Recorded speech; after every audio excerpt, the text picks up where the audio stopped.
Hello everyone, it's Jess Conto, your Wasteland Reviewer, and welcome to The Wasteland, my weekly show where I take a deep dive into a particular film.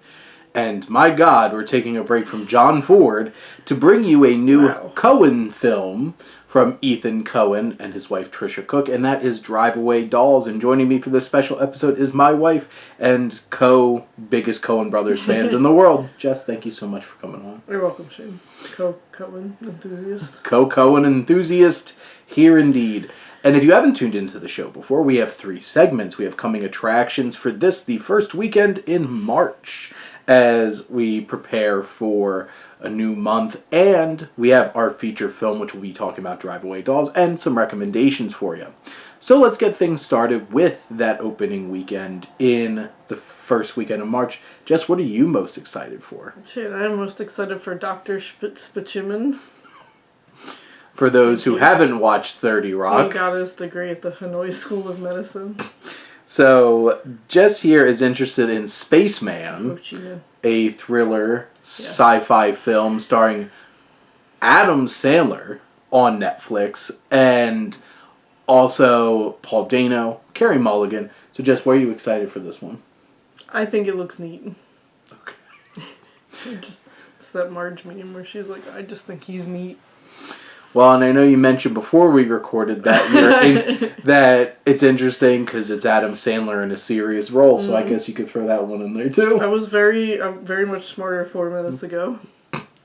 But I'm definitely excited for that one, and to be perfectly honest, at this point, that might be the one that I'm most excited for because it seems most interesting. I'll go with the easy one, the one that everybody crashed AMC's app trying to get tickets for. They want that popcorn topper. Is Dune Part II, which this is probably one of the most anticipated films of 2024 after they punted it from 2023. Shane, what do you think the odds are that someone will bring 3 infants to your Dune showing as we did last year? I'm going to say 50-50. Yeah, so Jess, Joe, and I went to go see Dune. It was the only Warner Brothers film we saw in a theater during 2021. Everything else we just watched on Max on opening night.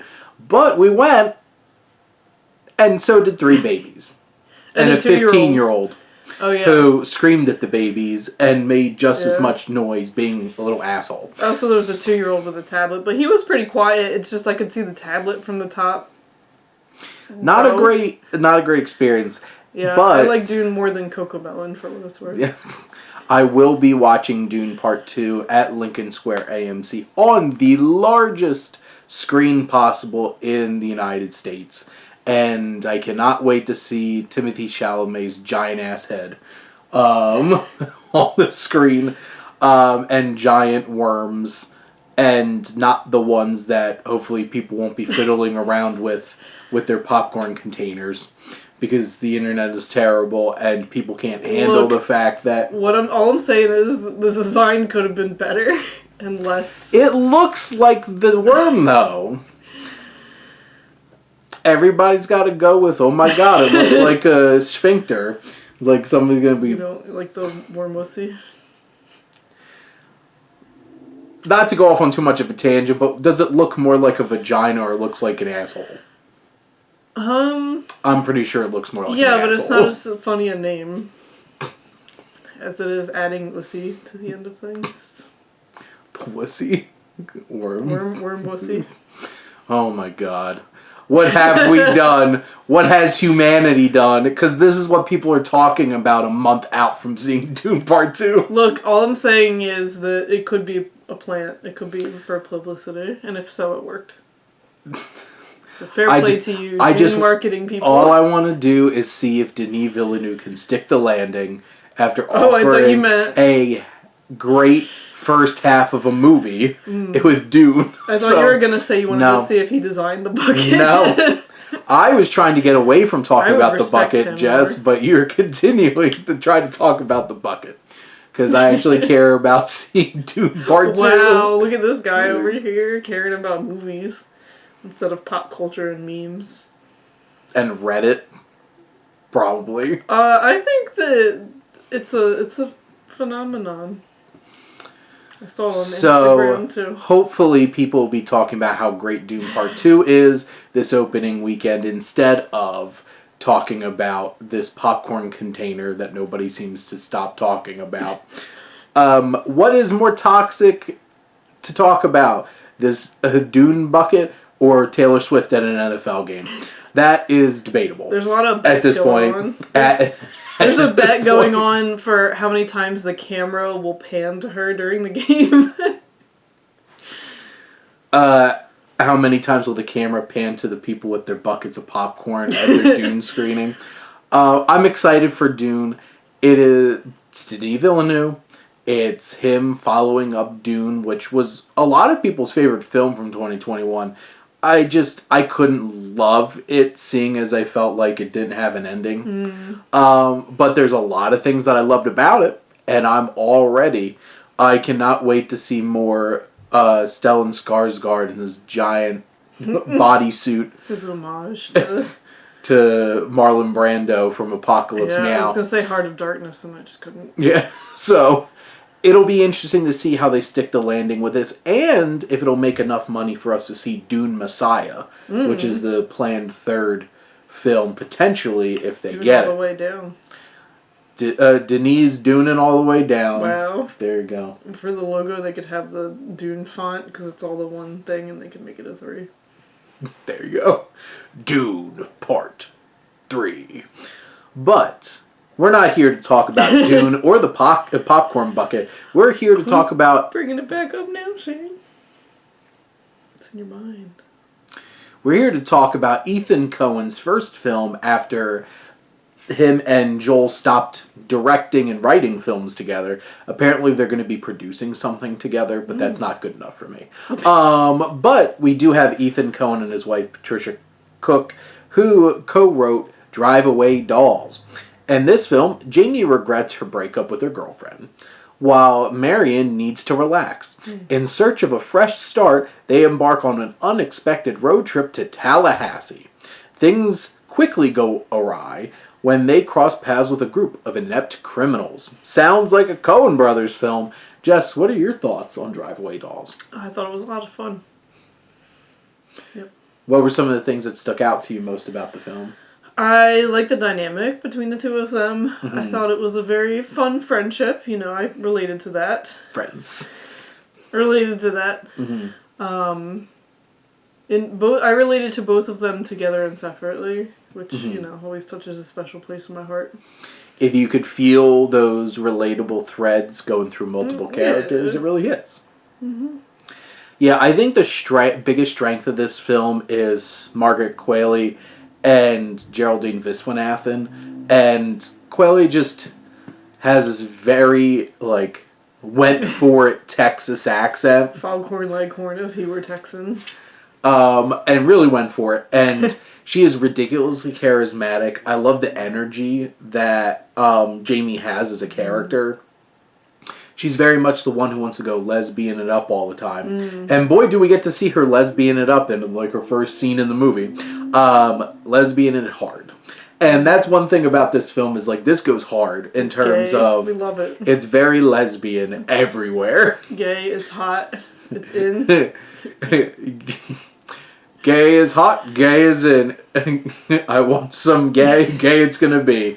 Yes, Laszlo Cravenworth would 100% approve, stamp of approval on Drive Away Dolls. I love it. I truly love to see women just as horny as men are often depicted in film. And I think there's just such a charm about Qualley's performance, but Viswanathan's the one that starts off very reserved, uptight, if you will.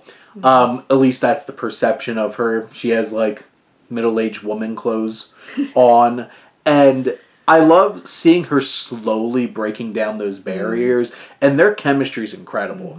And on this show, if you don't know, we take deep dives into all things about the movie, so spoiler alert, we'll be talking deeply spoiler about this film. As we get through the film, I love how their relationship evolves into a sexual relationship into a romantic relationship. They're just really good friends, Shane. I think you need to consider that they're just really good Well, they friends. started that way, Jess, and then it turned into something more. They got to be closer friends.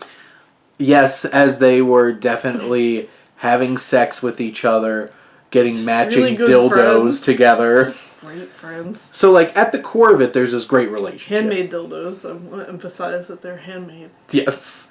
So there's this great relationship at the core of it. It has, style-wise, it's very much Raising Arizona, very much...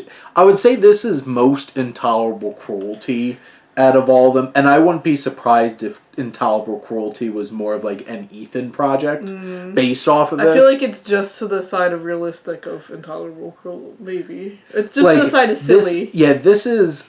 It's not as silly. Less over-the-top acting. Like, you could tell George Clooney's like, oh, you're exposed! And, like, they're really, like, acting it up. When he gives a speech and everybody claps. Yeah. So, like, this is definitely the zany, weird, quirky kind of Coen's film. It's fun. And I'm guessing I got that vibe that maybe that's more Ethan's personality. And then after watching Tragedy of Macbeth, I'm like, well, that's...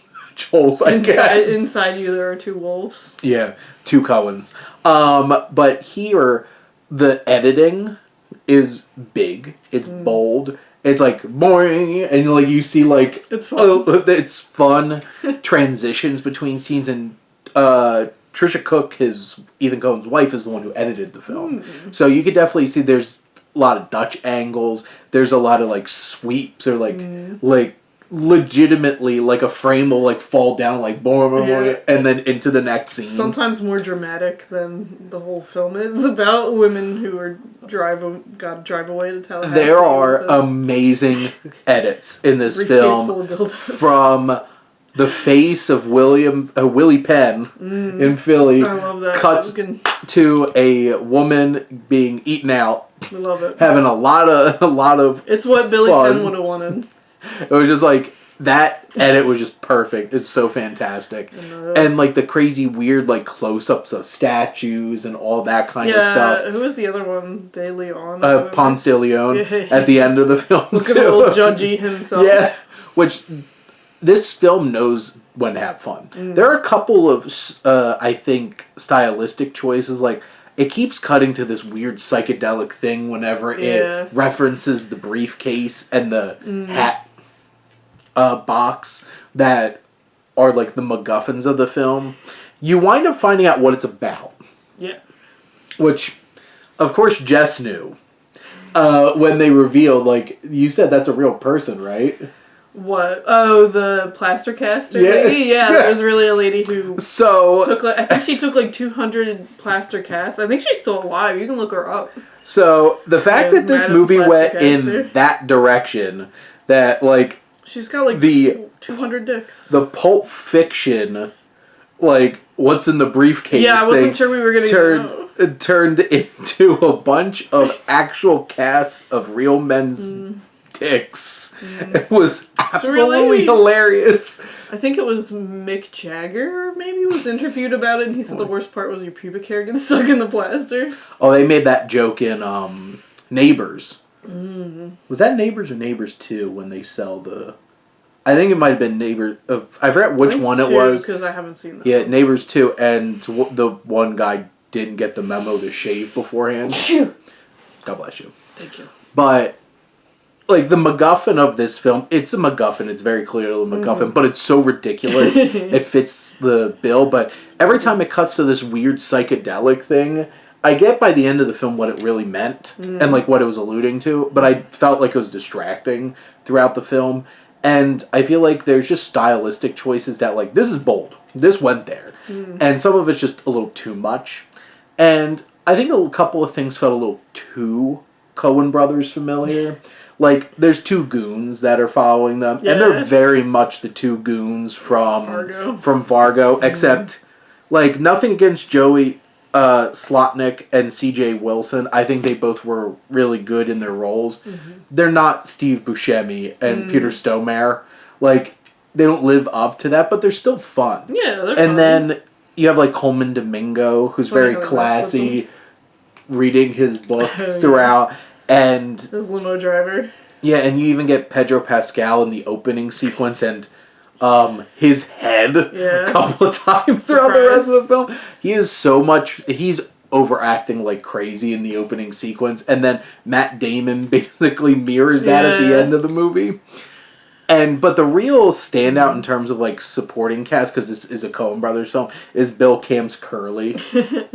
Is nobody gonna save Curly? I feel bad for Curly. It's just like, please don't call me that. It's like, ain't your name Curly? It's like, it's too familiar. It's very memorable. It is so much fun. The funny version of the guy from the gas station or whatever in No Country for Old Men. We're gonna be closing. When do you close? Around dark. It's very obviously not near dark at all. But this is a fun group of characters. And like Beanie Feldstein. She's a good time too. She's just up to 11. Just screaming. And of course she would be a lesbian cop. Like that's exactly like the kind of energy she brings to this. Yeah, when they revealed that she was a cop, I was like, yeah, that tracks. That tracks. It's ridiculous. Power. It's also tight. This is like an hour and 23 minutes or so. It moves, has great pacing, it has great energy. And in the end, at the core of it's a really fun and endearing lesbian romance, but then it has all the crazy Coen Brothers shenanigans all around. Carter Burwell even doing this. Yeah, the score went pretty hard. And I was a little surprised. There's a little like moments that felt a little Burn After Reading with the score. A little more traditional Carter Burwell, and it really worked. It had different layers to it. There's a lot of interesting choices. Like they show like Marion's sexual awakening through like her dreaming and stuff, with her jumping on a trampoline and seeing a naked woman across the way in the other yard. And cowboy boots, good for her. What a look. Yeah, seriously, this movie love it for her. It has no shame. It's unabashedly... Nor should it. No. And it also has, the signature awkward bursts of violence that come out of nowhere. Yeah. Like what happens with the goons and their boss, Coleman Domingo. Like that whole sequence is just crazy. And Curly. They beat the hell out of Curly. Poor Curly. Nobody's going to save poor Curly. I hope they do at some point. And... I love the two characters at the center of this. They're two very talented young actresses, and they really sell this film well. It's very interesting when them plus Feldstein, like these three young actresses in this way, being in like a Coen's film. Because generally when you think about Coen's, like who are the kind of leads you expect in a Coen Brothers film? George Clooney. Frances McDormand. Because of course. I doubt she'll be in like Ethan's movies, but she'll be in Joel's. But like that kind of thing. And this was a very fresh, different kind of Coen Brothers film, which felt very different from like... Just the one brother? Yeah. Yeah. I'm aware that it's just Ethan. I'm okay enough after they broke up and I have to deal with the fact that... Still processing the fact that they don't make movies together anymore. But... Maybe one day. We'll have to see. But in the end, this was a lot of fun. And Ethan Coen already has another film coming out, which has Aubrey Plaza and Chris Evans in it. And I'm like, Aubrey Plaza in a Coen's film? Yes! You got the dramatic one? No, it's Ethan Coen. She got the silly one. No, I don't think Joel has any projects on the horizon according to IMDb, which makes me sad. But, maybe he's living his best life out there. Yeah, with his wife, Frances McDormand. We love that for him. So, but those are our thoughts on Drive Away Dolls. Let's get into some recommendations. Jess, what would you like to recommend to everybody? I would like to recommend broadly rewatching movies that you maybe didn't enjoy as much the first time or struggled with. For me, it was Eternal Sunshine of the Spotless Mind, because Shane and I watched it together the first time. I watched it in the between times when we weren't together, and watched it twice since we've been back together, and it's hit different every time. It's definitely a film that, one, I hated the first time I watched it in college because of the idea of it. I struggled, I guess, in high school and college with, like, if it was presenting something I didn't like. like struggling. Like I felt the same way about Her, which is my nightmare. Oh yeah, you did not. I did not like Her the first time I watched it, and it has nothing to do with the fact that it's like Spike Jonze, Charlie Kaufman-y. But this film in particular, what really bothered me is like I hate the concept. Like I hate the idea. Because I really do not believe in erasing any of your memories. They like help shape who you are. I would never want to erase anybody from my life or my past, no matter how much I dislike them or they did things to me. But it's still part of your experience. It's part of life. And I now, when I watched it again, that feeling of taking a step back and thinking about it's more about the consequences. It isn't a film about like you should do this. No, you shouldn't do this. No, really, you shouldn't. You're gonna end up doing the same thing over and over. Yeah, because we still have this. Just because for a 20-year-old movie. Just because you erase their memory does not mean that you won't feel drawn to that same person again. Because there's reasons why you were drawn to them in the first place, and now you don't know any of the reasons why you shouldn't. Mm-hmm.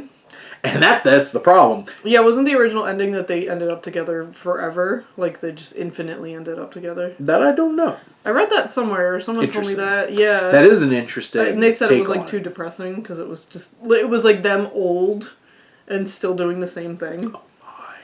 Yeah. That's nuts. Maybe someone made that up. Also, they shouldn't be together.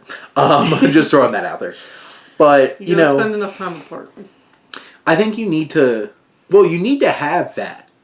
There's a lot to think about. So yes, I would definitely recommend this movie too. Speaking of another film that I rewatched that I hated the first time I watched, it was Anomalisa. That's another one I loved from the get-go. This one hit on a whole other level this time, and I guess a big difference between the almost 10-year gap of like I was like 23 when I watched it the first time, and now with like 10 more years of relationship experience and life experience, and also potentially seeing people I know in this character. I won't say who. Yeah. But we all know someone. Yeah, probably. And it's such an interesting exploration on how easy we can just normalize everything and how quickly, and honestly in the end, why it's important to make sure that you can continue to date your partner and really connect with them and don't let the mundane water down what you care about in your life. Because I felt like that by the end of the film, like, this man just lets this all happen. He's depressed. I mean, he's clearly depressed. Yes, that's it. There's also some serious mental health issues. Well, and there's blunting, too. I mean, he talks about Zoloft and he can't cry from Zoloft and everything. I'm like, men will do anything except go to therapy. David Thewlis's character in this movie needs to go to therapy. Yeah, he mentions being on meds, which good for you, buddy. That's a big step for people it's right for, but like maybe also therapy. One film that I rewatched that's one of my own films in my collection is Shrek. Never doubt Shrek. Never doubt that this movie is absolutely amazing, and boy does it move, and boy is it hilarious, and every time it's just like, yep, he totally got a boner, and something happened under those sheets. Yeah, he totally was making fun of Farquaad's dick. There's just so many jokes going around that are very adult in Shrek.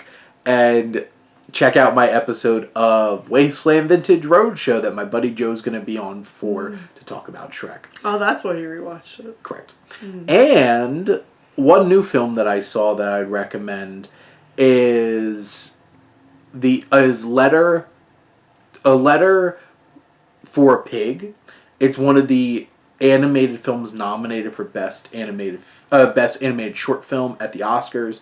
It's about a Holocaust survivor who tells a story to a classroom, and a young girl processes through like dreams her own experiences dealing with anti-Semitism and bullying, and she sees herself with like a pig nose, and like how that's like a representation of the hate and the things that these kids are making fun of her for. And this man is reading a letter to a pig that saved his life during the Holocaust. And it's emotional. It's beautifully animated in very interesting ways, a nice mix of things. And it's some really rich symbolism. And probably at this point, I hope that one wins. I still need to watch some more stuff before the Oscars happen. But definitely would recommend. And that is another episode here of Welcome to the Wasteland. Jess, thank you so much for coming on for this very special episode that has nothing to do with John Ford. You're welcome. It's a pleasure to have a break from old-timey racism. Yeah, honestly. Sexism and honestly. disappointing. This is like the most un-John Ford movie that just like plop in the middle of all these John Ford films. As depicted in that one movie we saw with John Ford, I feel like that John Ford as depicted would probably be fine with it. Interesting. The Fablemans? Yeah, The Fablemans. I can't ever remember that. But thank you all out there for always tuning in, supporting your Wasteland Reviewer. It's him.